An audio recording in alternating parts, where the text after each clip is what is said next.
Hi everyone, Joe here. Thanks very much for joining me. I'm here today with a replay against Living End. I haven't seen too much of this deck in a while, so always happy to see it. I think it's a pretty cool, very unique deck in Modern. Looking at the opening hands, the opponent has a lot of cycling creatures. We see he's got 2 Street Wraiths, so he might go straight down to 16 life to cycle those guys. Monsters Carabid off of black or red. We see that they've got red mana for that. Architects of Will needs black or blue to cycle. Doesn't quite have that yet. Beast Within to deal with any difficult permanents that he might encounter. Probably a keep on the opponent's side, I think. It doesn't really have gas yet. They need one of their cascade spells.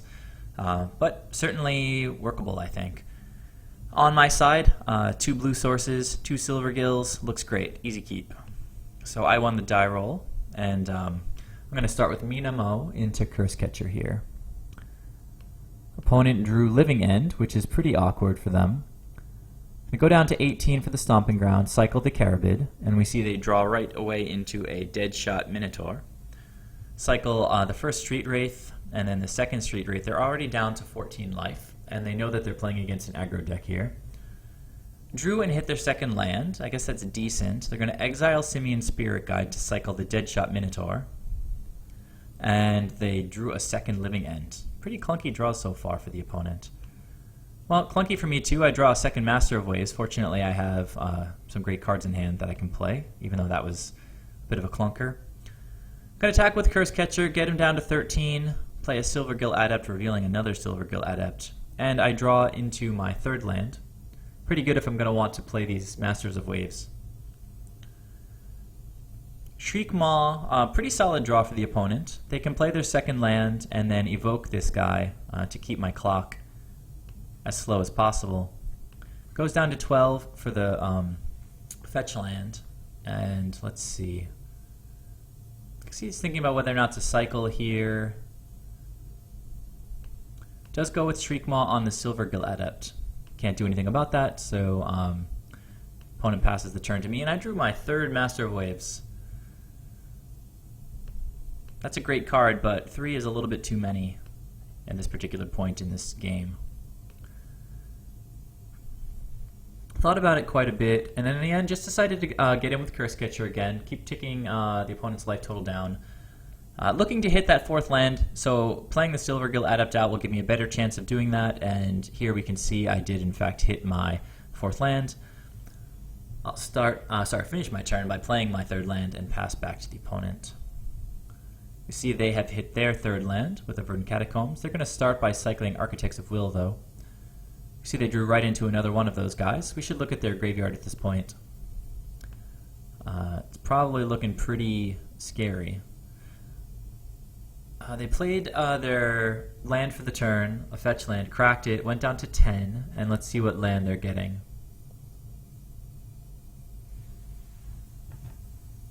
Off of the Verdant Catacombs. They're still looking. In the meantime, we can see that they have 6 creatures in the graveyard right now who will swarm onto the battlefield in the event that the opponent resolves a Cascade spell into a Living End.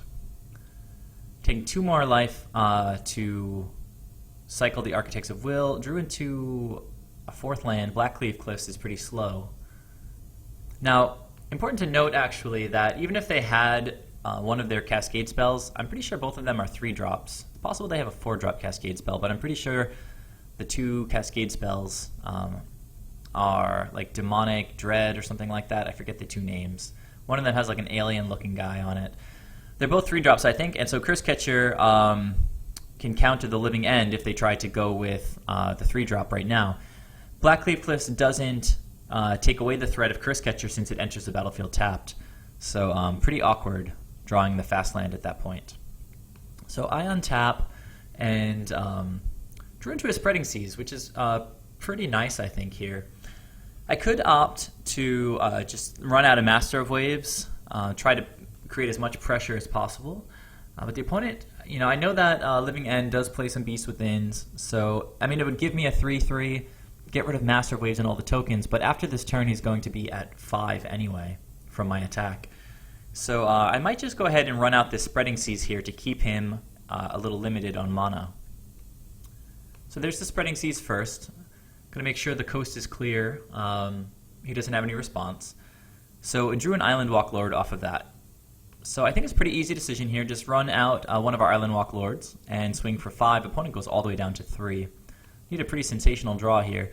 We see they did hit Violent Outburst. There's the alien guy I was mentioning. So this would have been a fantastic draw if they had a black-red land that came into the battlefield untapped. As it stands, they have no access to red mana at all, and they also have only access to 3 mana this turn, and again, the Cursecatcher can handle that. So we see Blackcleave Cliffs enter, and I don't think the opponent has much to do. He might just throw out this Beast Within, but trading my 2/2 for a 3/3 seems okay at this point, since the opponent's at 3. And yeah, he scooped it up at that point. So pretty clunky hand by the opponent. No Living End, no Cascade spells. Opponent's going to be on the play this time. This looks like a pretty good hand for me. Let's go ahead and look at the openers. Opponent has a land, 2 Ingot Chewers, 2 Street Wraiths, easy cyclers here with Street Wraiths, Shriekmaw to deal with my creature, another easy cycler in Architects of Will. I'm pretty sure Ingot Chewer comes out of the sideboard for Living End, and it's a real beating if we happen to draw, Relic of Progenitus against them or AEther Vial. This guy basically says, pay 1 red, destroy an artifact, and then when you cast Living End, you get a free 3/3. It's a pretty good deal. On my side of things, I've got a Cursecatcher to slow him down again. Got a Tidebinder and a Harbinger to trip up his creatures. And a Master of Waves seems pretty slow, but actually, being on the draw, it's a pretty good strategy actually to choose to be on the draw, I think, sometimes against Living End, especially when you're bringing in counter magic and things like that, because being on the draw, I can draw my card next turn and then discard Master of Waves, and then just keep discarding creatures as long as they don't seem to be doing very much. And then when they cast Living End, we'll also get all of our creatures from the graveyard back. So the opponent cycles 2 Street Wraiths, and we see he has drawn into 2 lands. Decent since he only had the 1 land. Gonna crack that for 3 more life. They've lost 7 already this turn. Gonna cycle Architects of Will, and we see they hit a Beast Within. So a fairly removal-heavy hand now for them. As I mentioned, not a lot of action going on over there, so I'm just going to discard Master of Waves and pass the turn. Opponent draws another Beast Within. Going to play a tap Stomping Grounds, and I drew into a Relic of Progenitus, which at this point changed my battle plan a little bit. Seemed like with Cursecatcher, Relic, and these other 2 creatures that slow down their creatures, I could potentially start looking to get Relic online. So play Cursecatcher this turn, I think. And then play Relic next turn when I can leave mana up to crack it if necessary. So opponent's got mana, a lot of removal, and I think that's pretty much it. What are they playing here? So they're going to remove my Shriekmaw. Remove my Cursecatcher with Shriekmaw. Pretty rough. But I do have Relic of Progenitus, and I think they have something like 5 creatures in their graveyard at this point. Just 4, but still pretty scary. 12 power. I'm going to choose to go with my blue source here with Cavern of Souls. Name Merfolk, get Relic on the board, and pass back to the opponent after exiling one of the cards from the opponent's library with Relic, Library, Graveyard. They untap, draw into a Street Wraith, and let's see. I think the first thing we're going to see is an Ingot Chewer destroying my Relic, which is pretty decent because it'll destroy the Relic. I'll have to sacrifice the Relic, and then after the graveyard gets exiled, the Ingot Chewer will go into the graveyard, and so he'll already start rebuilding. So pretty interactive heavy match so far, or game I should say. Relic exiles the graveyards. I'm going to draw a card off of the Relic, hit a Silvergill Adept, and let's see if they had anything else to do for their turn. Cycle a Street Wraith, 2 more life, hit another land. Again, they're looking for their cycling spells. cycling, cascading. I'm just I'm misstating too much this game. Drew into an AEther Vial. Doesn't look like I have image for AEther Vial. That's a little bit strange. You guys know what it looks like. I'm going to have to fix this when I'm done with this game. Silvergill Adept, revealing Silvergill Adept. You know, if he's got the Cascade spell, you know, sort of so be it. We need to keep applying pressure. So I'm going to run out Silvergill and AEther Vial. Opponent draws another Beast Within. You see he's got another Ingature. It's a little bit unfortunate. And runs out a Simian Spirit Guide as a blocker. Sort of plan B, I guess. Draw a Negate. That makes me a little bit more comfortable. I think here, going to sort of run out Tidebinder first before I play a land. Tap down the Simian Spirit Guide, attack with the Silvergill Adept, and then throw out my land drop after combat and maybe make him think I forgot to attack with Mutavault or something like that. As it was, I actually am holding up mana for a counterspell. Opponent's going to cycle. We see they hit a swamp. Not too much action going on. And they're going to try to Beast Within their Simian Spirit Guide. Now, I thought about that for a moment. We really don't want to let them cascade and get all of these creatures back onto the battlefield. And so to that end, it seemed like a good idea to keep Negate in hand. However, I've got quite a lot of pressure with 6 power alone on the board right now. If I counter this now, I get the opponent down to 3. I can play another Mutavault, and even if he wipes my board, I've got 4 power alone just with the Mutavaults. So I felt that this was a safe spot to counter. It seemed like the opponent was really weak here. So cast Negate, untap, and yeah, I think I'm just going to play the Mutavault here, swing for 6, and then maybe just play the Cursecatcher out or something. Drew a land. Nothing that great here. Actually started by playing a Silvergill Adept off of the Mutavault that has Summoning Sickness and the Cavern, just to potentially draw into another counterspell. But as it was, I drew into an island. Activate Mutavault after that, get in for 6. Opponent's going to go from 9 down to 3. And no need to play out any creatures at this point. He doesn't have a super full graveyard.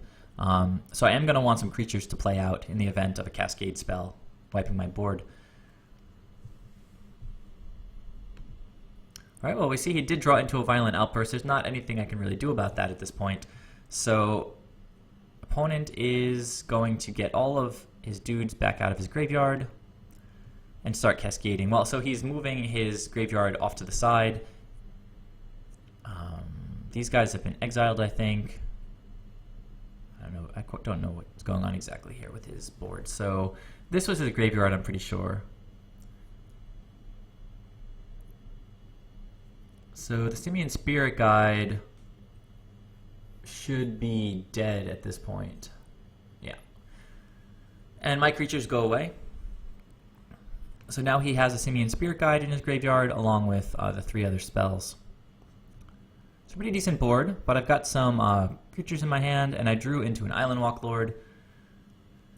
Really nice thing to see when the opponent's at 3. I might want to keep this guy in hand for a little while to try to surprise him with sort of like an overrun of slightly more powerful creatures than he was expecting.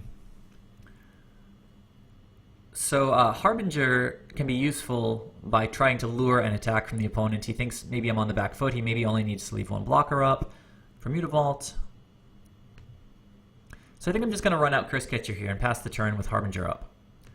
See, the opponent drew another cycling creature, hits a land off of it.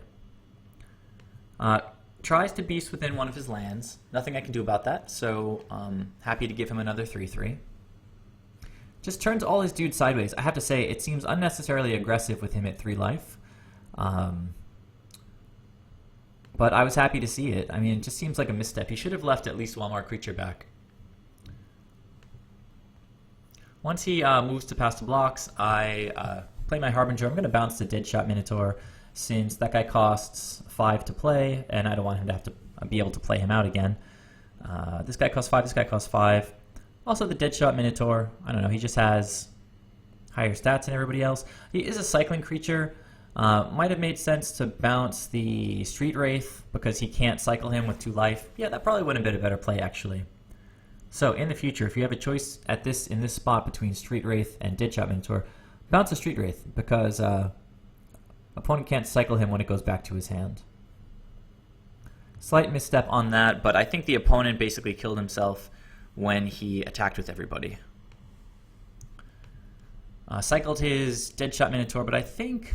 Hold on a second.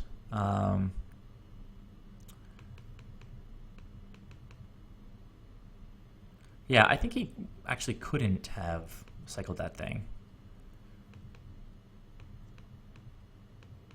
Oh yeah, so that's right. All right, so anyhow, moving on.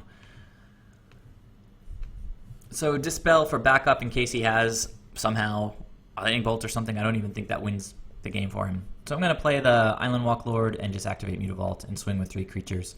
He can block one of the big ones, but then that's about it. So that was it.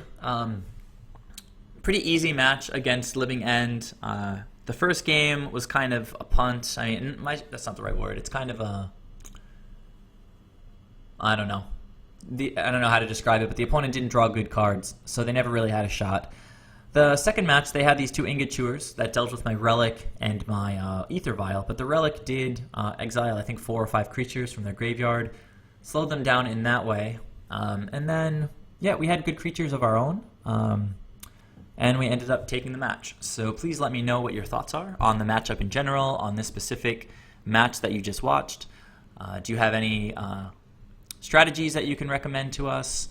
Please subscribe if you haven't already, and I'll catch you guys next time. Thanks a lot.